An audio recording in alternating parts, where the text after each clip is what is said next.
friction where we have to work to sort of shape certain, one of those three things to fit the other two, or two of those three things, and so on.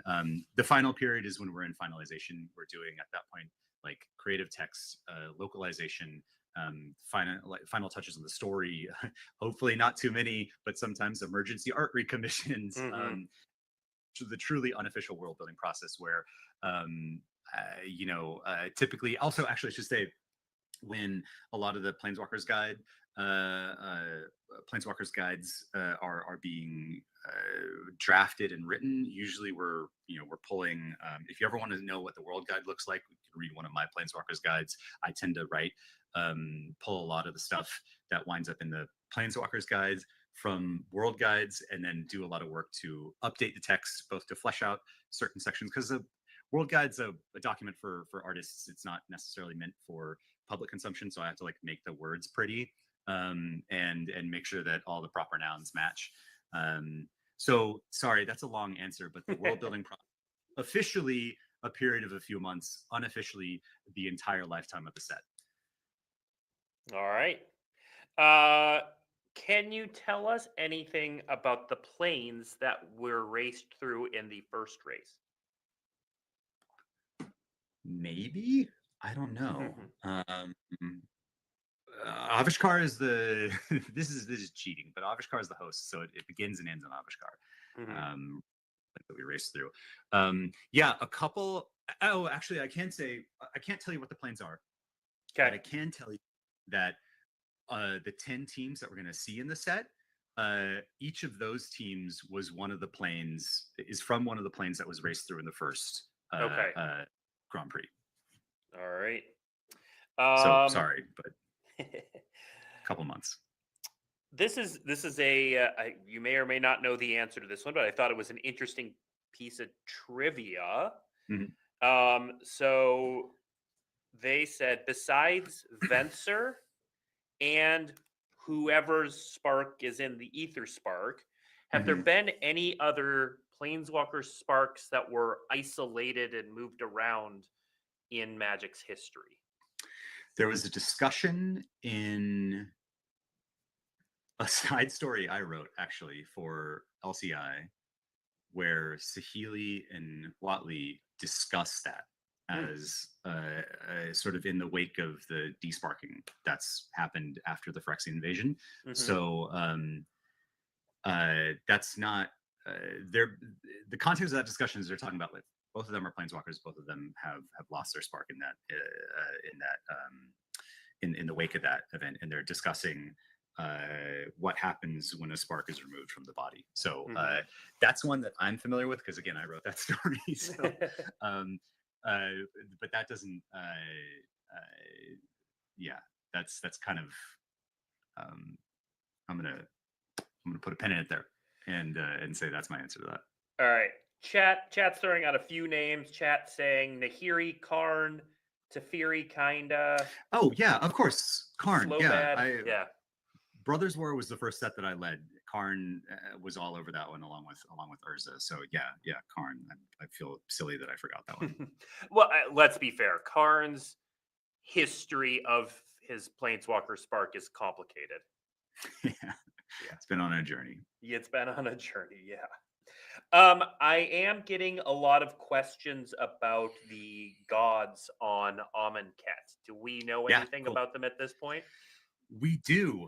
That is a big part of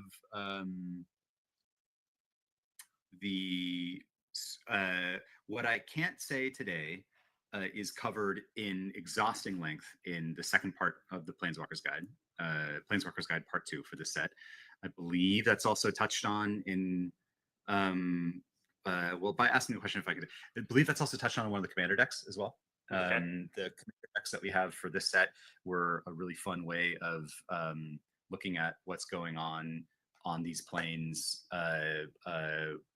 while the race is happening. Check those out if you want to know in detail what's happening with the gods on Amonkhet. The last time we saw the gods on Amonkhet, I believe it was one of the battle cards from March of the Machine that showed Scarab, Locust, gods, and Hazaret, right? Fighting in Octomoon. You can infer from there that those three are still around. I did also say when talking about Amonkhet that there are gods old, known, and new that are beginning to stir. So rest assured, we deliver on some of those promises or deliver on those promises in Aetherdrift, card set and story and Planeswalker's Guide. All right.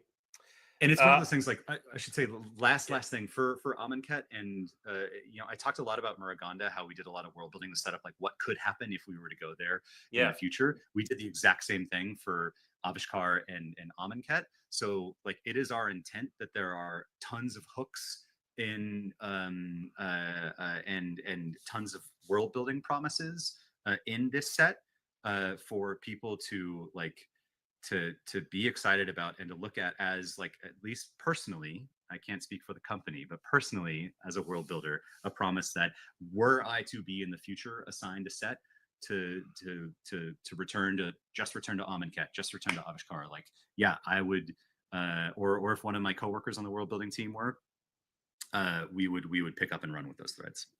Cool. Here's a really practical question. Are there cities on Avishkar other than Girapur? Yes, there are. I don't believe we visit them, sort of because of the narrow scope that we had we have like 300 cards in a set, right?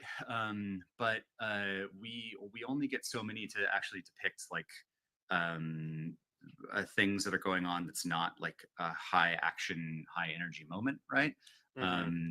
So we decided to only depict the events of the race as they occur in and around Girapur. Yes, Girapur is the capital of Avishkar. I believe there are actually, in the world building, there's like 11 kingdoms across Avishkar. Girapur is just the capital that unites all of them. Mm-hmm. We don't have any others appearing in the set, but yes, there are certainly other cities, other locations, other regions on Avishkar that are off camera for now. All right. I'm seeing a number of questions about sort of the makeups of the set, which we can't really answer. I will note, I've seen some questions on Magic Story Podcast. So Magic Story Podcast, it's available wherever podcasts are available. You can just search for Magic Story Podcast. Miguel is going to be on the Magic Story Podcast, that episode, the one that you referred to where you talk about the racing team. So that one is going to come out on January 13th. So right before the story kicks off, we'll have that podcast going up. But otherwise, if you want to catch up on Magic Story Podcast is a really great way to do that. There are no standard pre-cons with this set. I've seen that question a couple times. The product lineup that we put up earlier is the full product lineup. I'll answer this again because there seems to be some confusion. Did the price of booster displays change if there are now fewer booster packs contained? Okay, couple things. One, we don't control the price of packs. We can do a suggested price. So everything I say is going to be about the MSRP, which is the suggested retail price. That doesn't mean it's the price you're going to necessarily see or pay. That said, when we do MSRP for a given set, we do it based on the pack. So we don't have an MSRP for a box. It is just the math of how many packs multiplied by the MSRP of a pack. So with 30 packs in a box, you multiply 30 times the MSRP of a single play booster, and that is what the MSRP would be of that. And it would be different, obviously, for 36. So we only do MSRP on a per pack basis. So the MSRP would be mathed lower for 30 versus 36. That is that. I hope that. Welcome everyone to the stream. Price We increases have fast high are winds here not in coming. We have California, already and I'm not put out talking the about gas. MSRP for Like Aetherdrift. trees are You knocking can over, find it. so It is did not get available. to start the stream on It is time. not above But anything. honestly, we It's kind of dodged slightly a higher bullet. than Foundations, It's but been that's nothing because we but actually lowered words, the MSRP dude. for A couple Foundations. art pieces, and that's it. Okay. Like, bruh. Right. Let's see. If Not we a have single any card other was questions. We have spoiled. a couple more. It's been nothing minutes. but words. all Let's see. stream. I So see a not that couple exciting, questions again but about renaming the we plane did to see some Avishar. art. If you head to After this, I'm going to cover djlonghairorig.com, the there's going to be an outworld collecting. explanation. There's So some sort of interesting behind stuff the scenes, there. what the team did, why. And he just dodged Article the going up. MSRP That'll be up presentation, shortly. bullet, Maybe whatever. Who knows? And then the short version that Miguel shared earlier was basically the plane's been through a lot. They have a new government, a whole new outlook on life. And so they're like, we want a different name. So He just summed it up. Right? I summarized that. Yeah. Quick. Yeah. Good job, Yeah. Blake. Much more concise than me. There's a lot more to it, but that's the Q&A version of that answer. Yeah. All right. Do I know if there will be any standard precons coming this year? I have nothing to announce on that at this moment.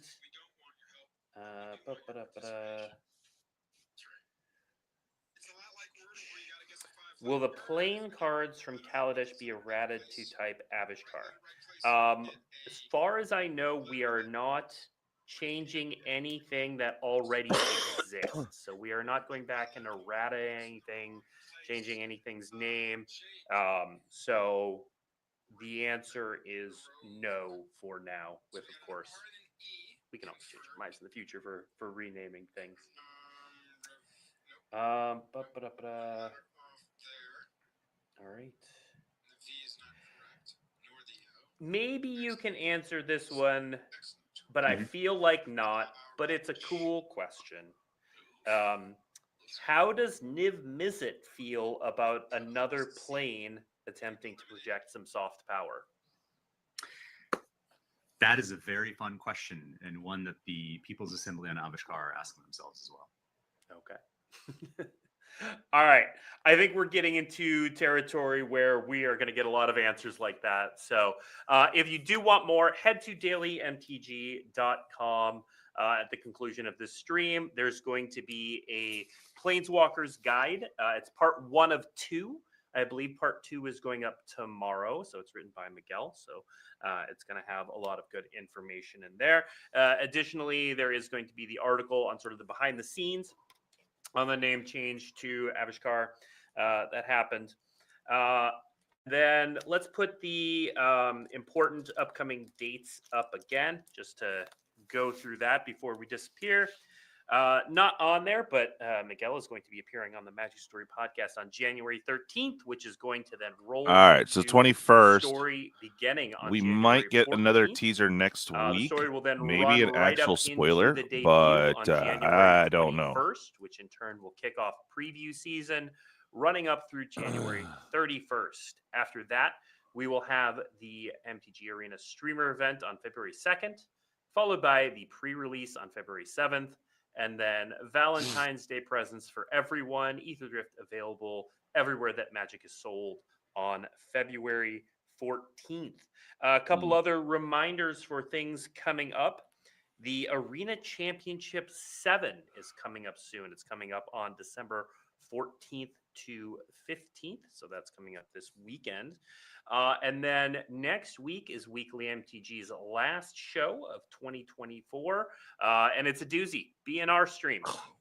So we are going to talk about the BNR announcement. That's happening Monday next week. We will, as usual, come on Weekly MTG BNR. the following day to discuss. And it's going to be a doozy. It's going to be an interesting one. We're going to end the year with a bang. So please tune in next week for more on that. But until then, thanks for tuning in. Wow. Wow. All right. What a waste of time. Awesome. Well, I'm glad we missed most of it. Jeez. I was paying attention on Jake and Joel's channel, and honestly, they tuned out halfway through and were reaching for stuff. So let's go ahead and cover this article, guys. We've been having massive winds here in California, well, at least down in where I'm at, and it knocked out the internet earlier. So internet's up, yay! But honestly, we kind of dodged a bullet. All right, so here's some important stuff. We got fluff, right? There's all the set symbols. Here we go. So that's kind of funny. The DFT looks more like draft, so that's interesting. DRC and SPG. Okay. So it is standard legal, special guest. Here's interesting. Commander and special guest are command, legacy, and vintage legal sets. And individual cards are also legal where already available in other formats. Okay, that I thought I was saying that the special guest card are for commander only, but I don't know. Doesn't really say. There will be special guest and, of course, the main set in the play boosters. These cards are playable in Aetherdrift draft and sealed when open from play boosters. Okay, so draftable. They hopefully will be clear for new people if you're drafting and they can't use it. So at least on the draft, you're cool, but it's still not 100% clear all the legal cards in the pack. Collector will be most confusing for those that are new, as there will be commander cards in the collector. So here are the MSRPs. They want $550 for play booster. Seems about right. $25 for the draft. Commander decks, $55. Yeah, right. We'll see if they keep to that. Bundle is going to be $54. And the first line bundle, they really want to push those. That's where you get 6 play boosters and 2 commander packs, as well as the finishing line special pack. So if you're confused about that, that is what happened in Dustmourn. So we're going to be getting those bundles every set moving forward until they get bored of it. Here are the key dates. We got the story podcast racing, so more words. January 13th through the 20th. So they'll actually have the story online. Debut and previews begin on January 21st. So I'm not sure what the B&R thing is they're talking about, but I guess we'll find out next week. May or may not stream that. I do not know. Full card image gallery on the 31st of January. February 7th through the 13th will be the pre-release events. Arena will release on the 11th. And then, of course, the full release is of course, Valentine's Day. Academy events. I have not seen those. Have you? Showdown. Okay. Commander Party round 1. Still haven't seen those in my LGS. Aetherdrift Store Championship on the 8th through the 30th in March. Okay. And Commander Party round 2 on the 14th to the 20th. Let's say hi to a couple people in chat. Hey, what's up, Backwoods Collector? Yeah, I imagine that. Oh my God, Dobby, have not seen you in forever, bro. How are you? How you doing, man? Seen Pablo a couple times. Dobby, where are you? Bruh. There it is. Master has given Dobby a sock. What? I didn't... Master has presented Dobby with clothes. Dobby is free. All right. Hey, Dobby. All right. So, yeah. Okay. Head start with pre-orders. That's right. They want you to pre-order. So far, I have not seen anything that's really jumping off. I think they're going to bust kind of a bait and switch. They won't give us much information until spoiler season starts. And then, of course, that will be after the fact of where you get all the pre-order deals. So They're really trying to make us blind buy on the pre-order thing. I will find out if there's interest. Please do express interest later on this video or go into Discord. Let me know. I will start shopping.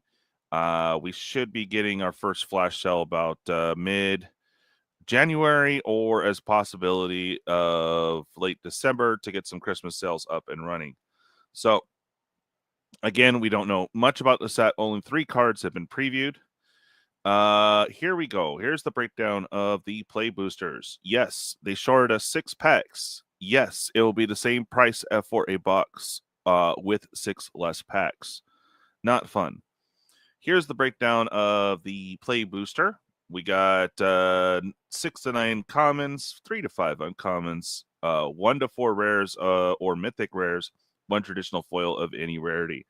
So they're saying you can get upwards of 5, but those packs are extremely limited. They do not have the breakdown as of yet. Collector boosters. We got 15 cards, whereas 14 for the play. 10 to 12 traditional foil cards. So these are going to be all common, uncommon. Includes 5 cards of any rarity, rare or higher, and 3 to 5 uncommons, 4 to 6 uncommons, and 1 land. A headliner card in less than 1% of boosters. Traditional foil, double-sided token. Okay. It looks like we're only getting 2 decks. We got Saheeli coming on back. She's in green, blue, and red. And tell me in chat what color variant is white, blue, and black. Looks like it's going to be a skip for me on the commander unless they have some decent black and red cards or green cards. Okay. 1 traditional foil face commander with borderless art. 1 traditional foil featured commander with borderless art. Okay. So we should get 2 commanders, the main and the hidden one that's in the 99. Collector sample pack, 1 deck box, and 10 double-sided tokens. Here is the regular bundle. Again, it's 9 play boosters, 1 traditional foil alternative art card. That's interesting. Okay, that's the promo, which we don't know yet. 40 basic lands, 2 reference cards, spin down, and of course the storage box. And here is the finish line bundle. Not doing anything too fancy on the box there, but it looks like it's normal, unlike the cool TV we got from Dustmorn. We have 6 Aetherdrift play boosters, 2 collector packs, 20 basic lands, so your basic stuff that comes in. Looks like we get 5 of the first place foil basic lands. Okay. 3 finish line bundle promo cards. Each is a traditional foil extended art with the new artwork. So that is, looks like we're getting the 1 promo and the 2 cards just like we did in the Dustmorn. There is a first place foil box topper. All right. So there's some chances there at something decent. 5 stickers, oversized spin down dial, and of course the different box. So there's that one and that one. Alrighty. And the pre-release pack. Looks like we get the finish line pack here. 1 of the 5 dice. Little deck box. So about the same there. 6 play boosters, 1 traditional foil stamped rare or mythic card. A helper card, which is the junker, and a deck box and a spin down dial. All right. Wow. What a anti-hype today, man. Yeah, Dobby, I know, man. Oh, you're getting married. Holy crap. Congrats, brother. Hell yeah. Well, congrats. Send me a pic of the new missus. I'd love to see her, man. Or whatever. Yeah. Okay. So yeah, not much going on here. I don't, the hype is not hitting me yet for this set.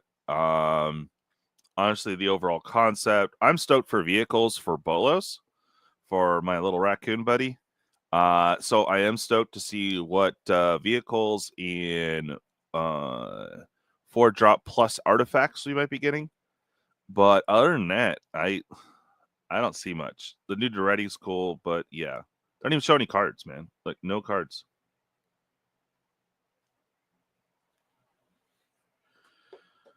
Well, I have a feeling that they're going to kind of pull a Foundations on us, where there's not much hype going in, and then spoiler season, they're going to dump all the hype cards. So everyone's going to miss out on the pre-orders, pre-order pricing, because no one's going to buy, as there's no info yet to really justifying buying this. So they might do a bait and switch. Now, what we do know about the collectors is that there's going to be what we call the waifu tax or the anime tax. There are going to be some gnarly animes in here, probably some return vehicles, I assume, for the special guest. But honestly, we have zero information. So today was kind of a bummer. Well, guys, it is a set. Yeah, the death race thing is just kind of meh. Not really feeling it. I hear that. I don't know, guys. Like, I didn't jump on Foundations. There was no interest because we didn't have any spoilers. And I missed out on all the pre-order deals as I lacked the capital to go ahead and pre-order blind. I know you guys don't want to take the risk. This proves that they're running out of ideas. Yes, Backwoods. As I can't say much, but certain political factors have been limiting the creativity for sure. Plug and play certain things for story, and that's it. And no story or plot or decent character development. That is the MO of all IPs right now. So, good times. I don't know, man. How are you guys feeling? Let me know afterwards if you happen to catch this later in the comment section how you guys feel about this set. I personally don't know. My only excitement is seeing vehicles that are 4-drop plus or artifacts that are 4-drop plus for my Bolo stack. And there should be a lot of those. But other than that, I don't know, man. I agree. The same was said for Foundations, though. So I'm looking for, I mean, it's not quite a bait and switch as it's not like they provided awesome information and then gave us crap. They're not providing us information. So I kind of feel bait and switch as in when the spoiler season drops, they'll probably provide a lot of decent cards and people are like, oh crap, and having to scramble and pay full retail. They really want to push that MSRP. So what can you do? But I kind of feel that they're going to be dropping some stuff during the spoiler season. So we're going to miss out on all the pre-order deals. I just don't feel that. I'm not inspired. Let's just put it that way. I'll look for you guys. You know, I always try to find the best deal. But honestly, I don't know. You've never gotten into vehicles. It's not been possible for me to get them when the set went out. So I just skipped most of the cards from there. Yeah, I heard that.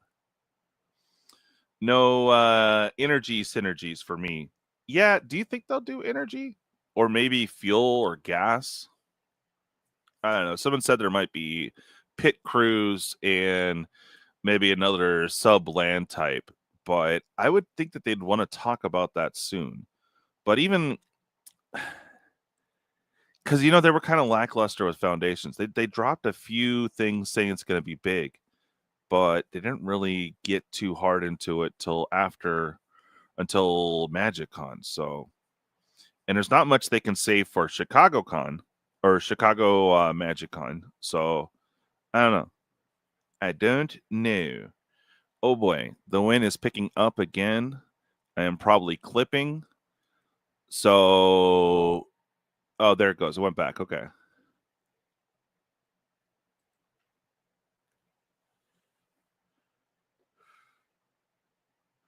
They might have some energy synergy.